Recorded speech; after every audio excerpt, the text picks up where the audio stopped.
Have you ever listened to like an expert talking about how they got some really impressive results and you just thought, I wish I knew exactly how they did that? Yeah. Well, that is exactly what we're going to be diving into today. Ooh, fun. We've got some really fascinating insights from an advanced conversational hypnosis training led by ACH Virginie. Okay. And what makes this training really special is that Virginie actually walked practitioners through like her step-by-step approach to making premium sales in the field of hypnosis. I like it when people give away their secrets. I know. Right. It's great.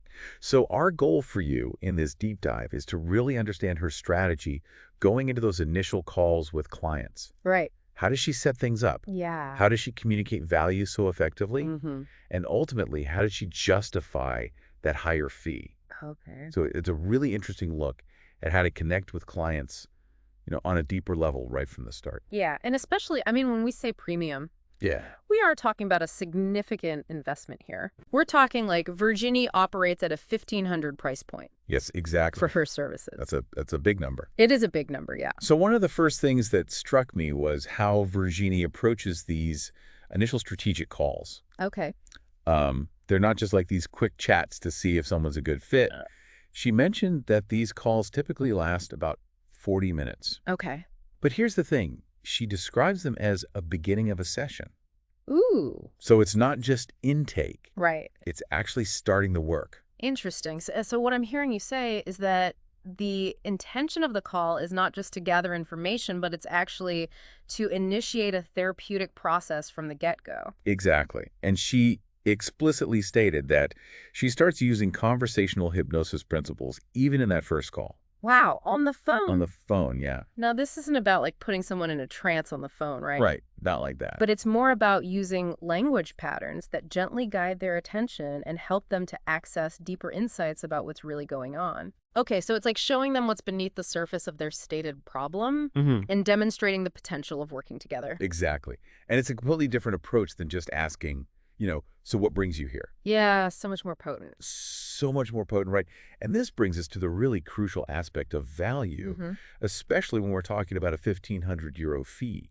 Right. I mean, we all know that the pricing landscape, in therapy can be quite broad. For sure. So how does Virginie's initial call tackle this whole question of price? Yeah, how does she make it okay, Yeah, for the client to spend that much money? exactly. Well, I think this raises a really important point about how value is perceived. Okay. Virginie explained that a core purpose of this strategic call is to help the prospective client truly understand the real cost of their problem. Oh. And I don't just mean the obvious things, but the emotional toll, the psychological impact, and even potential financial consequences that they may not have fully considered. Right. They might not even be aware of those things. Exactly. Yeah. So by delving deeper Okay. and exploring the broader reach of the issue, Yeah. she starts to create a much clearer picture of what the client stands to gain by resolving it effectively.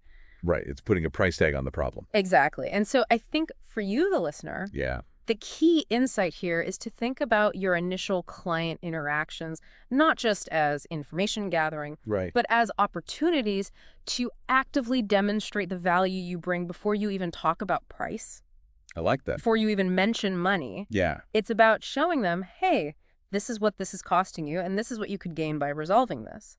So it's not just about the surface level issue like wanting to stop a certain habit. Right. It's about understanding how that issue ripples through someone's entire life. Precisely. Right. And what's quite brilliant about this is that by the time the actual offer and price are presented, the person has ideally already experienced some level of insight and discovery during that call. They've got a little taste of it. Exactly. They've had like a little freebie. Yeah. And they might have uncovered connections or underlying issues that they hadn't with other approaches they've tried. Yeah. And so this helps them to see the premium price as justified because they've already begun to experience the depth of Virginie's understanding and approach. That makes sense. And this directly connects with another key element that Virginie emphasized, Okay. which is this focus on achieving results quickly and creating, significant transformation. Right. She talks about the value of this for both the client and for her own effectiveness as a practitioner. Totally. I think what's so fascinating here is how she reframes the whole idea of value. Yeah. She poses this really thought-provoking question. Okay. Is the value of therapy determined by the number of hours you spend? Right. Or by the speed and the depth of the causative change that you achieve? Hmm. So, like, she uses powerful analogy. Imagine a therapist who takes a year to help someone overcome an issue versus one who helps them achieve a breakthrough in a few sessions. Okay. Which one is truly more valuable, regardless of the total cost in hours? Right. It really challenges the traditional way of thinking about the value of time-based services. Totally. And I think for you, the listener, you know, this challenges the traditional way of thinking about therapy. Yeah. That it's not about the number of sessions or how long you spend talking to someone, Mhm. but the speed and the depth of the change that you achieve. Yeah, it really makes you reconsider things. Totally. And Virginie points out that this strategic call actually plays a big role in that speed of transformation in later sessions. Right. Because a lot of that initial crucial groundwork, Yeah. really understanding the problem, Yeah. its origins, all the related factors, Mm-hmm. has already been laid during this call. All right, like preparing the soil Yeah. before you even plant the seeds. Exactly. Okay. This strategic call, while not following a rigid script, does operate within a framework. Right. It's like a guided travel, I like that.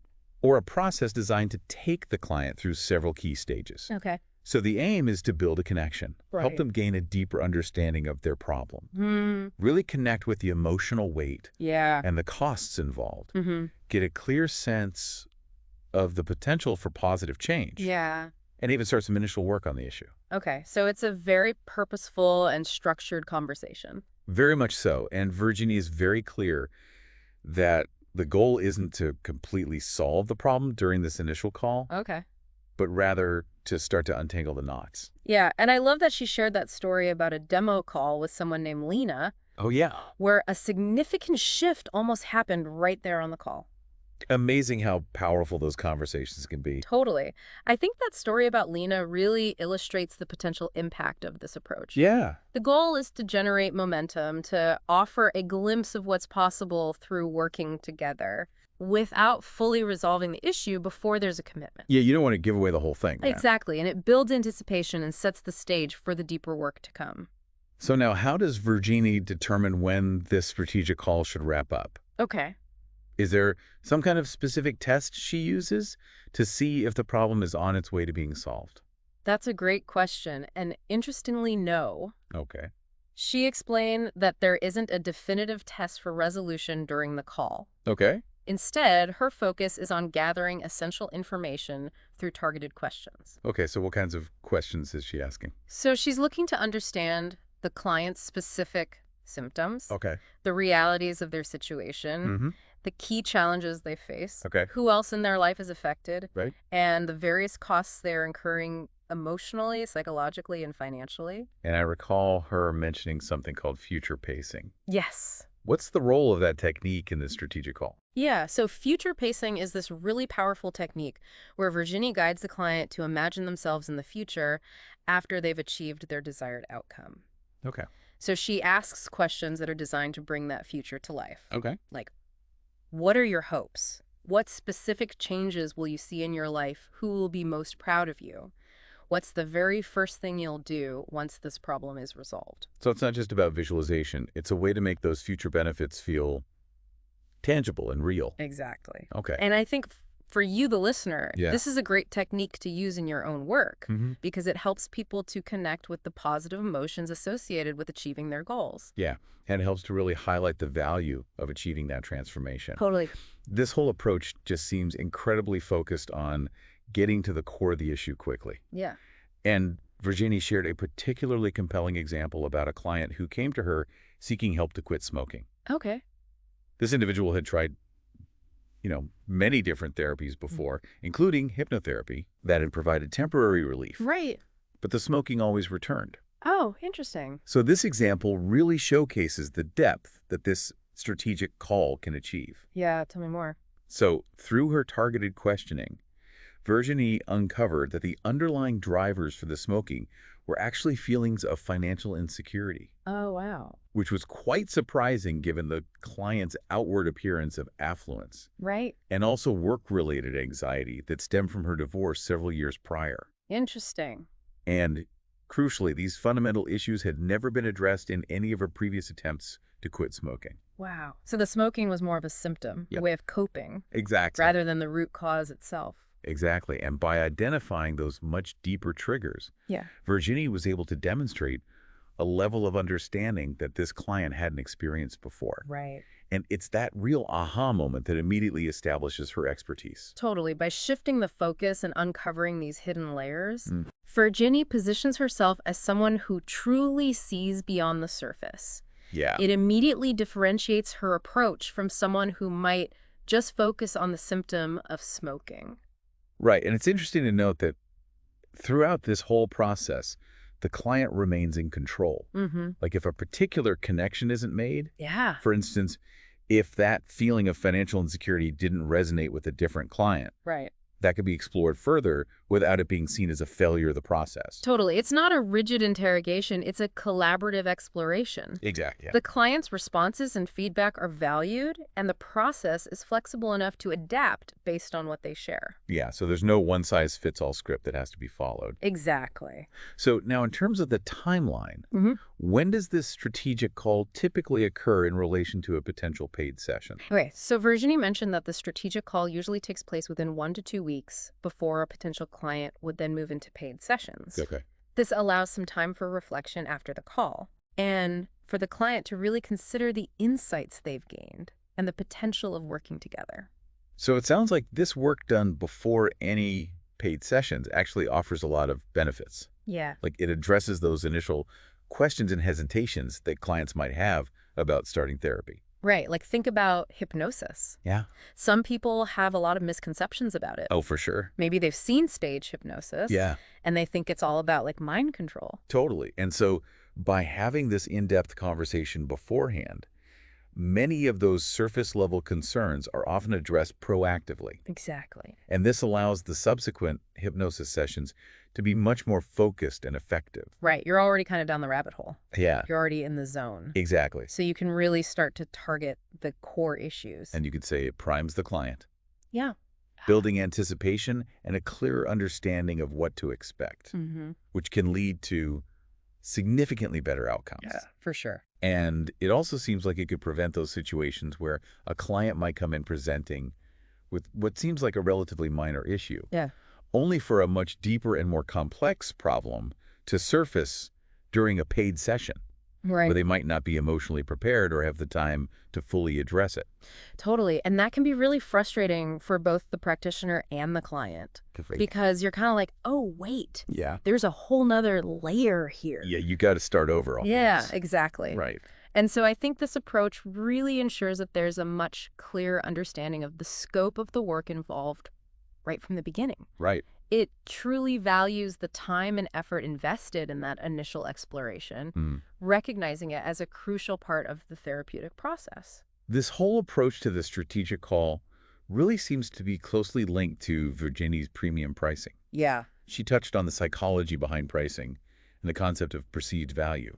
She used a really relatable analogy about two hairdressers on the same street charging significantly different prices. Yeah, like a 40 haircut versus a 250 haircut. Exactly. And it's like, are they using different scissors? Right. Are they washing your hair with champagne? Yeah, exactly. So for you listening, have you ever experienced that? Yeah, you walk down the street and you see these two salons. Yeah. And one is like really cheap and the other one is like, whoa. Yeah. And you're kind of like, what's the difference? And you almost wonder, is the cheap one like using rusty scissors or something? Yeah, exactly. Yeah. But I think that analogy perfectly illustrates how price can influence perception. Okay. You know, often a higher price can signal higher quality, more specialized expertise, Yeah. or a more exclusive service, even if the fundamental skills might be quite similar. Yeah, like they both know how to cut hair. Exactly. Mhm. But in people's minds, price absolutely plays a role in how they perceive value. So by demonstrating significant value and expertise during this strategic call directly contributes to justifying that higher price point. Totally. And I think that's a really key point for anyone who's listening, who's Yeah. thinking about their own pricing. Yeah. You know, if you want to charge premium prices, Mhm. you have to demonstrate premium value. So by providing that deep insight and demonstrating her understanding from the very first interaction, it helps to create that perception of higher value. Exactly. And it also signifies a move away from that more traditional model of just charging for time spent in a session. Totally. Right. I think Virginie's approach is fundamentally about selling transformation, selling the potential outcome and the significant change that the client can achieve, Yeah. rather than simply selling blocks of time. Yeah, I love that. The strategic call is the critical first step Yeah. in showcasing the potential for that profound transformation and setting the stage for a successful working relationship. So to really bring it all together for you, our listener, this deep dive into Virginie's strategic call reveals it's so much more than just a preliminary chat. Right. It's a thoughtfully designed initial interaction that acts as the very beginning of the therapeutic journey. It's about actively demonstrating her deep understanding Yeah. and the potential value right up front, Right. uncovering those deeper roots of the client's issues, subtly shifting their perspective, and ultimately preparing them for a more significant and faster transformation, Yeah. which in turn provides a strong justification for a premium price point. Totally. And for you, the listener, no matter what field you're in, Yeah. think about how incorporating some of these elements of a strategic initial conversation could reshape your client engagements. Yeah. How might a more in-depth, value-focused initial interaction help you to better understand your client's core needs Yeah. and to communicate the true value you bring to the table, even before you discuss fees? That's such a powerful point. It really makes you think. How might shifting your initial focus from just surface-level information gathering to truly uncovering those underlying drivers lead to more profound and faster results Totally. for both you and your clients? Yeah. And what perhaps overlooked layers might you begin to uncover by approaching that initial interaction with a different intention? It's definitely something to consider. Thanks for taking this deep dive with us today. My pleasure. See you next time.